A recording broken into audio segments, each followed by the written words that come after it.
po para sa akin ang ipakilala ang isang taong kahit kailan ay hindi tayo iniwan sa gitna ng laban natin sa pandemya. Ang isang taong tunay na nagbigay ng pagmamahal, malasakit at kalinga sa aking mga nanay at tatay. Ang batang galing sa hirap, nagsumikap. Ang batang Maynila, Yorme Isko Moreno Mamaloso.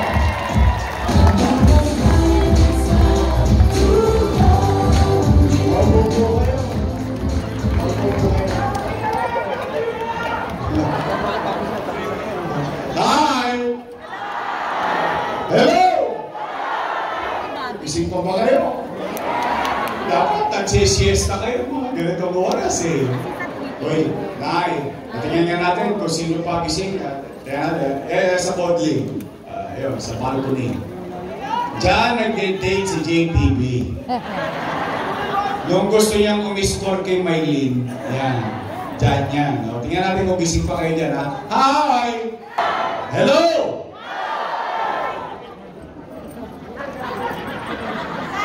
Okay. Patuloy, sawakali. Hi! Hello!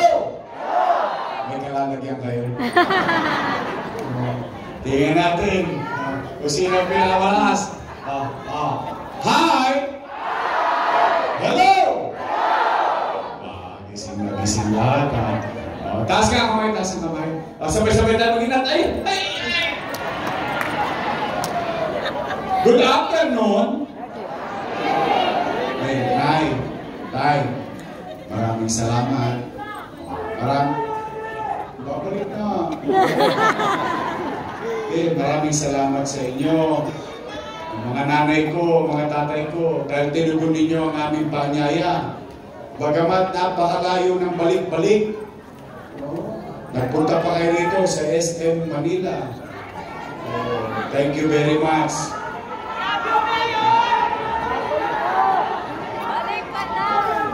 Sir, thank you. Alam ko, marami kayong gawain sa bahay. Iniwan ninyo. Nagtungo kayo rito. Kaya, mga nanay ko, mga tatay ko, mga lola-lola ko, kumanakot naman kayo. Hindi naman namin kayo pauwiin ng konsumido. Opo. Alam naman ng taong bayan, pag maghahalalan, yung mga politiko, magkakaaway. Yung magkakapitbahay, magkaaway. Pagtapos ng eleksyon, yung mga politiko, pati-pati na. Yung magkapitbahay, magkaaway pa rin. Kaya kung manatag kayo, mga nanay ko, wala kayong maririnig na panira rito. Opo, wala. Ano lang tayo, chill-chill lang. Kasi this is not about us. This is about you and your children and the city of Manila. Kaya Tay, may namunsumi pa sa inyo rito kanina. Buti na lang. Yung hulog ko rito. Kasi mabigat ang piling ko sa Your Miss Choice. Ang sabi ko sa kanila, Oy, umayos kayo. Yung ko daw, pinuntahan na kayo. Binigyan na kayo ng oras. Huwag nyo na sa amin. Kung kayo tatakbo at first time, sabihin nyo na lang kung ano ang gagawin ninyo. Kung kayo naman ay re-electionista, sabihin ninyo kung anong ginawa ninyo sa loob ng 3 taon. Mag-report kayo sa taong bayan. At pagdating ng araw ng paghuhukom, samayo po yun. Hayaan natin ang taong bayan ang mag-desisyon.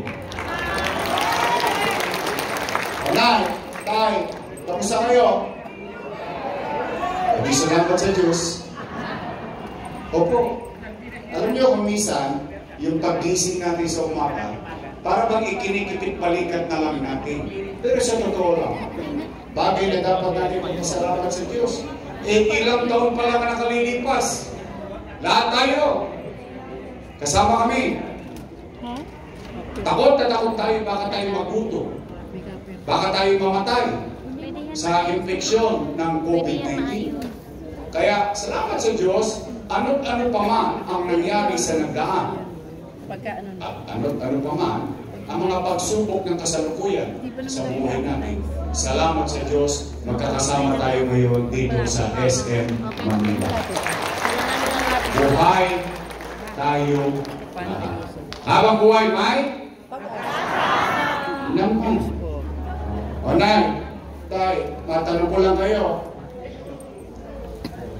Bakit ba kayo naghahanap ng ibang mayor kung meron namang mayor na nakaupo? Ano daw? Sweet naman. Nga. Baho. Hindi, kaya ako naman yan naitanong, siyempre nangangamba din ako. Bakit? Dahil yung mga nangaupo, mga alaga ko po yan. Opo. For almost 20 years, inaruga ko po yung mga yan. Bakit? Bilang pagtanaw ng utang na loob kay Danny Lacuna. Alam niyo yan. Hindi ko yan tinubli. Hindi ko yan tinanggi. In fact, tayo mga Pilipino, hindi lang Manileño tayo mga Pilipino, isa sa itinatamos ang ilong natin, o pinagmamalaki natin ugali sa buong mundo, tayo mga Pilipino ay marunong tumanaw na at ang utang na loob ay walang katapusang bayaran. Tama po ba? Bilang pagtanaw ng utang na loob kay Boss Danny, inalagaan ko ang kanyang mga anak. E tingnan natin kung totoo po ba. Una, Philip Lacuna. Nakaupo? Nakaupo. Dennis Lacuna. Nakaupo? Lay Lacuna. Nakaupo? Asawa ni ate. Si ate. Ilan sila? Happy? Masaya ako. Masaya ako na yung hindi napagtagumpayan ni Boss Danny sa tulong nating lahat na pagtagumpayan ng kanyang mga anak. Ngayon, kung sila'y naging mabuti sa kanilang tungkulin o hindi, ay hindi naman ako para maghusga. Taong bayan na maghuhusga dyan. Tingnan po ninyo, maghanap po kayo ng kahit isa lang na dumagoso sa Sintihon. Bakit? Bilang pagtanaw ng utang na loob kay Boss Danny, isinantabi ko ang mga anak ko, inuna ko ang mga anak ni Boss. Tanong, Yorme, tatanaw ka pa ba ng utang na loob? Sagot, opo. Bakit? Pilipino ko. Ganun talaga tayo. Hindi ka naman makakapamili ng lahi. Why would I change for some misgivings of others? O mas madaling salita, bakit kailangan kong baguhin ang pagkatao ko dahil yung mga tinulungan ko ito bigas ang leeg? Sila naman ang magdadala. Kaya lamang, meron lang akong pakiusap. Baka naman kung po pwede, sa ibang bagay na lang ako tumanaw ng utang na loob. Bakit? May utang na loob din naman ako sa taong bayan eh. Kung wala ang Diyos at wala kayo, wala rin naman ako sa kinalalagyan ko ngayon. Masama naman bang dinggin ko yung panawagan ng taong bayan? Yung taong bayan na sinisigaw na, bumalik ka na. Bumalik ka na. Bumalik ka na. Bumalik ka na. Bumalik ka na. Yung taong bayan na sumisigaw na bumalik ka na, ako sinigaw, wag ka na bumalik! Napanood niyo? Napanood ko din eh. Para akong asawang inimpake yung damit ko, tinagis mo sa pito, wag ka na bumalik! Bakit sila nagagalit? Bakit sila natatakot? Bakit nila pinangungunahan ang magiging desisyon ng taong bayan? Hindi naman nila pag-aari ang pwesto niya. Pag-aari ng mamamayan. In fact, empleyado lang kami ng taong bayan. At ang kontrata namin ay 3 years. After 3 years, expired. Tapos babalik ka sa taong bayan. Mag-uulat ka. Magre-report ka.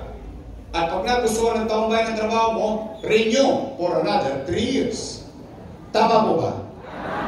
At ang katotohanan din ng buhay, as a matter of universal rule, ang isang leader, kapag siya'y naging mabisa sa kanyang tungkulin, sa kanyang mamamayan, ipopromote pa siya ng taong bayan sa mataas na pwesto. Tama po ba? Tingnan po ninyo, katulad ng akin, ako'y nagsimula, 23 anyos. Kusiha, 9 years. Finish or not finish, pass your paper. Tapos ginawa ninyo ako district 1, 2, 3, at 4, 5, 6, Vice Mayor. Vice Mayor. 9 years. Finish or not finish, pass your paper. Tapos ginawa ninyo akong mayor. Nagagalit. Nagwawala silang lahat. Muntik pa nga tayong hindi matuloy ngayon. Nalilihingan na tayo ng permiso. Ba't naman ako hindi magdaramdam? Ang akala ko, hindi ko alam kung akala nyo rin. Kaya nga natin sila itinoto, dala na, kung kanina simulan ko, itutuloy na lang nila. Mamukat-mukat po paglita ko na wala, binago-bago na.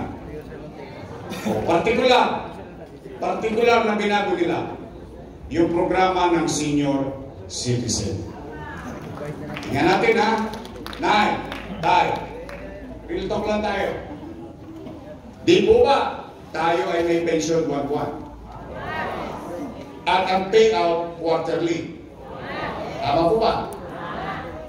Totoo ba na kapag wala ka sa araw ng payout, forfeited na yung pension mo? Mali yun. Tingnan natin ha. Alalahanin natin kung paano ko yan sinimulan. Wala pa naman tayong Alzheimer's, no? Wala pa. Kasi iba dito, parang inabot pa si Mayor Lacson. Biyegas na lang. Anong ibig ko sabihin? Sa dinami-dami na nagdaang mayor, sa hinaba-haba ng panahon ng pamumuhay sa Maynila, for the first time, bumoto kayo ng batang mayor. Opo, first time. Kasi binoboto ng mga taga-Maynila mayor lagi, yung konti na lang ang birthday. Totoo naman. But you took the risk. You gambled to elect a young mayor. At yung batang mayor ngayon, nakapag-isip ng programa para sa mayaman, middle class, mahirap, may sakit o wala, botante o hindi, lahat ng senior citizen pantay-pantay may pensyon sa Maynila. Tama po ba? At ano sabi ko? Nay, tay, pumanatag ka kapag hindi mo nakuha yung first quarter, doble ka sa second quarter. Tama mali? Ano ba sabi ko? Nay, tay, huwag kang mag-aalala. Pag hindi mo nakuha first quarter, second quarter, pagdating ng third quarter, triple ka. Tama mali? Ano ba sinabi ko? Mga lola ko, pumanatag kayo. Pag hindi mo nakuha ang Enero hanggang Nobyembre, pagdating ng Disyembre, maglulubi-lubi tayo. Lubi-lubi. Enero, Pebrero, Marzo.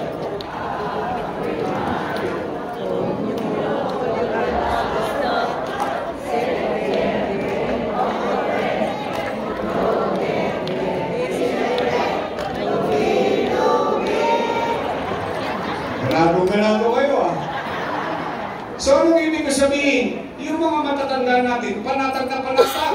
Pagdating ng Disyembre, ang makukuha niya, 6 na bulig. Kung dalawa na silang matanda, 12,000. Kung tatlo na silang senior sa bahay, 18,000. Wala siyang pangamba. Ngayon, ano nangyayari? Eh siyempre, yung matanda, hindi naman niya mahulaan kung anong araw ng payaw. Tama, mali? Alam mo naman ng mga matatanda, malalapot ang dugo niya. Maaga yan nagigising. Eh pagkagising sa umaga niya, nangangamba, saan niya pupunta? Chairman, balita. Nay, alaws pa. Sawi, uwi. Tulog. Gising ulit bukas, umaga. Saan naman pupunta yan? Chairman, ano na? No, wala pa. Eh mamalas-malas mo, yung matanda, tinawagan ng apo.